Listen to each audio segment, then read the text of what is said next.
Hello everyone! This is Aisha, isang OFW do sa bansang Kazakhstan.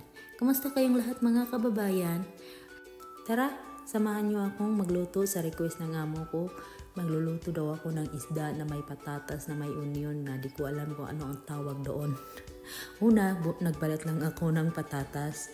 Tapos, yun, hiniwa ko siya at nilagyan ko ng tubig para papakuluan ko siya.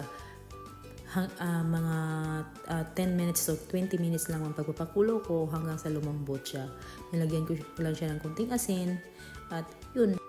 Habang hinihintay kong lumambot yung patatas, ay ihahanda ko muna ang yanera, onion, tapos maglalagay ako ng konting oil sa yanera.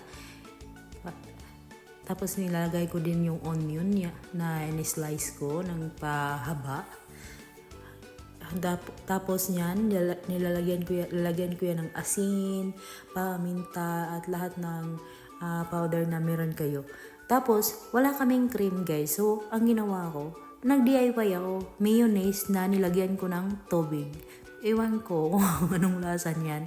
Pero, nagustuhan naman nila. Masarap naman daw. So, okay na rin din.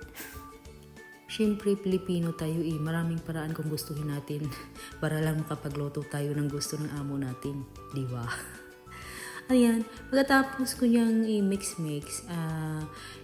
naglagay na ako ng patatas kasi naluto na yung patatas na pinakuluan ko at saka yung isda. After niyan, nilagay ko lang asin, paprika at lahat ng pampalasa nila na meron sila. At yun, nilagay ko na rin yung cream. At hinintay ko na lang siyang maluto ng 20 to 30 minutes. Pagkatapos ay pinatikim ko sa kanila at approve naman sa kanila. Salamat sa panunod. Hanggang sa muli.